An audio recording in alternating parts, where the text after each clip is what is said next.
Welcome to the latest edition of the Gaming Tailgate Podcast. We got a full house tonight. Jeremy, Tommy, and I, Chris, are here with you. We're talking about some of the latest news about NCAA Football 12, Madden 12, and also the conclusion of the 2010 NCAA Football Community Wishlist Tournament. First off, let's talk about some vague news that's come out in the past few weeks about Madden NFL 12 and NCAA Football 12. In the latest edition of the Madden NFL Developers Podcast, creative director Ian Cummings, ratings expert Donnie Moore, joined by Central Gameplay team member Larry Rehart, talking about what Larry's working on this year, talked about one of the big focuses for both Madden and NCAA Football this year will be the defense, a big concern among gamers, particularly zone coverage and assignment AI, and also eliminating suction blocking. Those are among the focus areas for Central Gameplay. How big are some of these changes potentially going to be? The defensive coverage itself is going to be huge. I mean, it's one of the bigger complaints that I've heard, especially this year. It's also been prevalent in the past few years as well. But this year, with as good as man coverage is done, basically lends itself to where everybody's using man coverage 80% of the time. Zone coverage, it's actually,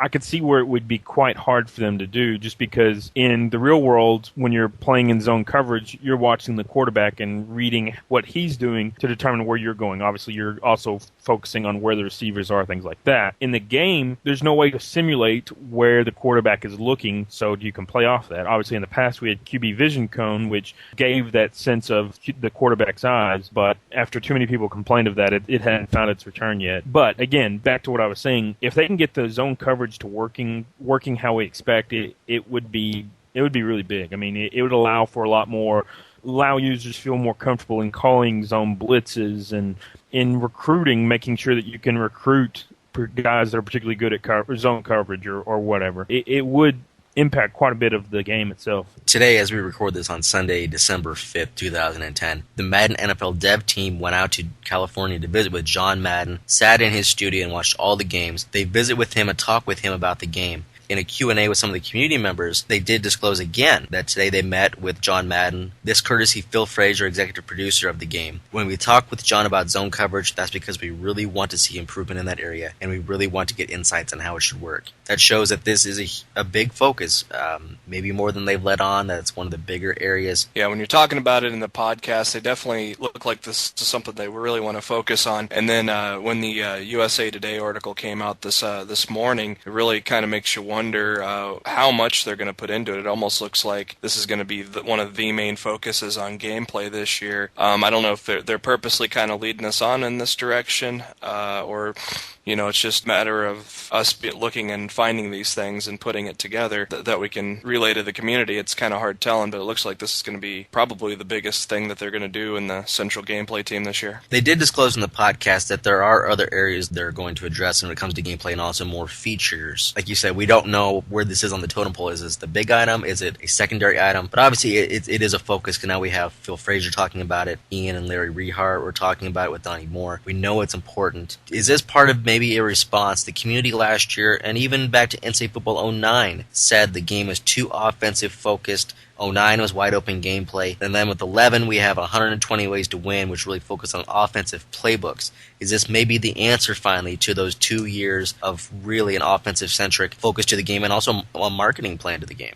It would definitely be, especially with what we're going to talk about in the upcoming tournament, one of the main things that the communities wanted is an upgrade in the defensive playbooks. So this could be, the start of the shift to the defensive side of things. Once they get the actual gameplay fixed, they may be able to then go on and put in a lot of the special defensive packages, and that gives your defense, 120 ways to win.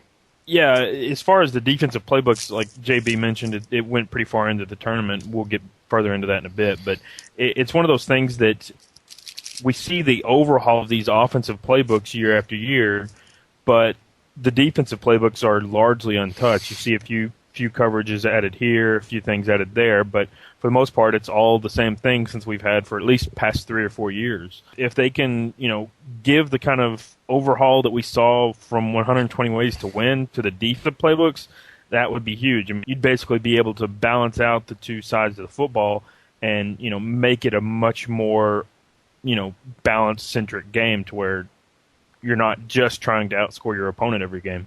And that'll take us to the discussion on the NCAA Football Community Wishlist Tournament. The championship bracket is complete. This year, I'm not going to say it's upset winner, but coaching carousel. Last year finished in the top 8, falling to the runner-up. This year, it takes the whole thing, defeating the defending champion Custom Playbooks in the final. Guys, let's talk about the tournament. First off, start with any thoughts you have on the tournament, whether it be an upset, how it played out, just anything. It truly speaks a lot for Custom Playbooks to get to the finals again this year. I think it's one of those features that pretty much everybody in the community would agree that it's almost a must-have at this point. There's 120 different playbooks that you can go out there and experiment with, actually more than that with the generic playbooks. But at the same time, each playbook is still missing one facet of the game that you want to have in a playbook. It truly speaks a large volume. But then for coaching carousel itself to defeat it, that's one of those features that it would probably take a lot to do, but it as well would add a whole lot to the game. So it would definitely be interesting to see. Overall, tournament went not exactly as I expected, but quite similar to how I expected. We saw some of the newcomers this year, so to speak, kind of jump up pretty high. Special teams overhaul, that's one that finished pretty highly. It made it to the Elite Eight, which, for one that I don't think had a huge following last year and then get it that far this year, it's a pretty big step up. Defensive playbooks, again, making it to the Final Four. That one's a big one, and it in fact went head-to-head against offensive playbooks and defeated it 44-3. So that shows you how important that feature is compared to the offensive side of the ball. So overall, I think the tournament went really well, and it really is great for us to be able to get the voice of the community kind of all, into this central location. A couple of my biggest items, made it into the Final Four. I'd love to see better CPU play calling, and definitely the defensive playbooks were a big thing for me this year too, because if we can get 120 ways to win on the defense, that's just gonna, I think, make it an overall better game. Kind of glad Coaching Carousel did win, though. Kind of maybe send a message to maybe put this in, because I think this, especially on online dynasties, this is really going to kind of make for maybe a little more excitement, a little more variety in people's dynasties as they continue to go on. An interesting note, the number 1 seeds all pretty much made it pretty deep into the tournament there, except for the hair protruding from the helmet. That got beat out by 85-man rosters, but then 85-man rosters got beat right away too. So we can see that that's probably not as important on the people's minds as some of the actual gameplay stuff. I think that's a good example of all of these items by themselves. You could say those are must-have, and you will see people on various forums say that feature X is important, has to be in the game. How come these developers cannot have this in the game? But then when you compare it to something else, like the long-haired dreads, you compare it to 85-man rosters, which there's a following for, don't get me wrong, but it's not a huge, massive one compared to coaching carousel or custom playbooks, and that beats the tar out of the long hair and dreadlocks. So it shows you that, by itself, any feature you can make the case is a must-have, but when you start comparing to other ones, all of a sudden it drops down that list. Coaching carousel was the winner. This is a feature that, for me personally, I think coaches play such a role in college athletics, especially college football, because their coaches are typically there a significant number of years, and the players come and go. Coaches stay. They define the program. This is something that gets compared to the old college hoops 2K, their coaching carousel, their methodology of having coaches, assistant coaches, those coaches having an effect on certain player ratings, etc. To me, this is a feature that has 1,000,001 ways they could go with it. That it could get very detailed down to assistants, to carousel coaches coming and going, different styles of play being tied to coaches. It's something we talked about with the community and it kind of back and forth in the championship round. One of the questions asked was, we all admit it's a deep feature, but for year one, let's say this gets added, whether it's NCAA 12 or NCAA Football 21, when this gets added or if it gets added in, what would you say are imperative aspects for year one of coaching carousel, and then what would you hope would get added later on? I know this is a deep question, but Tommy, I'll let you go first. You kind of mentioned it. The college hoops is a great system to focus on to kind of take a lot of what they've done, because they did it really well. Basically, the way they did it is that at the end of the year, you would have, coaches hired away. You might have your offensive assistant hired away, or you might get a job offer at a different school or whatever. But as part of that, it shows you where different coaches went. Some coaches retired, their openings are filled, etc. And so after that happens, then you have to find replacements for the coaches that left from your system. So, you might have to go out there and hire a new offensive assistant that he's really strong at shooting or whatever, And I would love to see that relayed into the NCAA football series. Basically, again, you have to hire assistants every year. You get job offers at bigger schools. And each of those assistants have strengths and weaknesses. One offensive coordinator may, in my opinion, we could just limit it to coordinators and head coach, of course. But basically, like an offensive coordinator may be really strong in passing but weaker in running, and a defensive coach may be great in the passing game or weak against the run, or however you want to break it down. But basically, to allow us to bring in assistants, have to replace assistants, etc., it would be huge, especially in online Dynasty. Well, I think for year one, I think it's imperative that at least that coach's style of gameplay gets carried over from school to school as he moves on.